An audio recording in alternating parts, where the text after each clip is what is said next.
दोस्तों आज की वीडियो में हम चर्चा करेंगे एक कमेंट के ऊपर। मेरे व्हाट्सएप पे एक कमेंट आया है, सर ऐसी कोई संपत्ति है जो पिताजी के जीवित रहते ही दावा कर सकते हैं, तो और किस प्रकार की संपत्ति में हम जो कि दावा नहीं करेंगे। तो आज आप लोगों को इस वीडियो में सभी कुछ मैं डिटेल से बताऊंगा। बस आपसे रिक्वेस्ट करूंगा कि आप इस वीडियो के अंत तक बने रहिएगा। जब वीडियो के अंत तक बने रहेंगे तभी आप जानेंगे और समझेंगे कि हम पिताजी के जीवित रहते आप किस प्रकार की संपत्ति में दावा कर सकते हैं।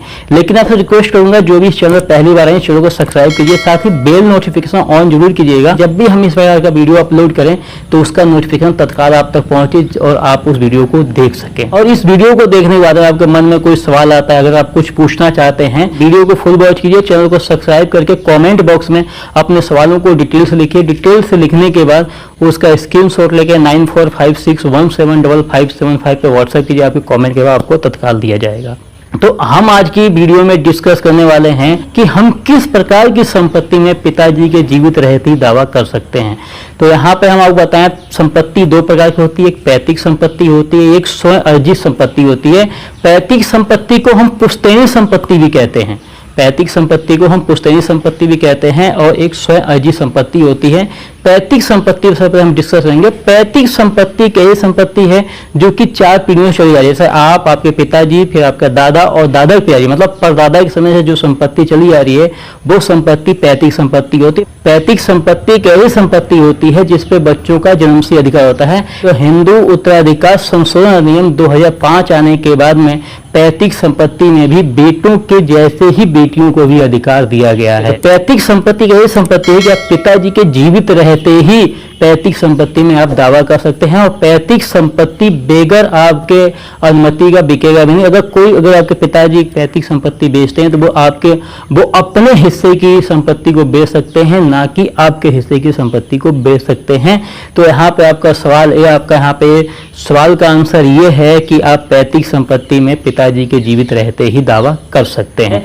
स्वयं संपत्ति यही संपत्ति होती है कि पिताजी ने, आपके पिताजी ने या आपकी माताजी ने खुद की कमाई से, मतलब दादाजी से जो संपत्ति मिली उसके सिवा भी उन्होंने क्या किया कि खुद की कमाई से, खुद के पैसों से, खुद के बल पे कोई संपत्ति खरीदा, तो वो संपत्ति उनकी स्वयं संपत्ति होती है, उस पर उन्हीं का अधिकार होता है। वो अपने जीवित रहते वो चाहे तो किसी को भी दे दें, चाहे अपनी बेटी को दे दें, चाहे अपने बेटे को दे दें, चाहे किसी अपने रिश्तेदार को दे दें या किसी को दान कर दें, ठीक है, वो उनके ऊपर डिपेंड करता है। लेकिन अगर वो इस प्रकार से नहीं कर पाते हैं, उनकी मृत्यु हो जाती है, और वो इस प्रकार से अपने जीवन काल में वो इस प्रकार से ना ही वो किसी को वसीयत कर पाते हैं, ना किसी को दान दे पाते हैं, और उनकी मृत्यु हो जाती है, तो उस संपत्ति में भी जितने भी भाई बहन हैं उनका बराबर हिस्सा होगा। ना कि कोई ये कहे कि पिताजी को मैं ज़्यादा जानता था या माताजी को मैं ज़्यादा जानता था तो इसलिए मेरी जो इस संपत्ति में ज़्यादा हिस्सा बनता है, ऐसा कुछ नहीं है। उसका भी जो है कि बंटवारा बराबर होगा सभी भाइयों में, सभी बहनों, जितने भाई और जितनी बहन है। हिंदू उत्तराधिकार संशोधन अधिनियम आने के बाद में बेटियों का भी पिता की संपत्ति में बेटों के जैसे ही हक है।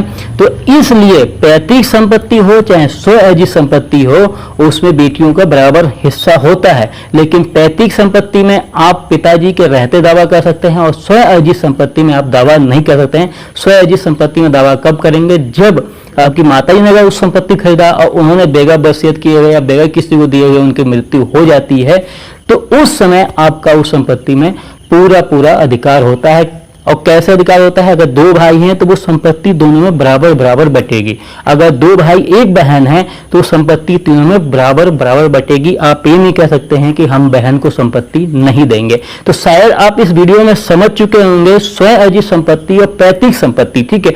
और पैतृक संपत्ति को पुश्तैनी संपत्ति भी कहते हैं। कुछ लोग पैतृक संपत्ति नहीं समझ पाते हैं, तो आप बताओ पैतृक संपत्ति को ही पुश्तैनी संपत्ति कहते हैं।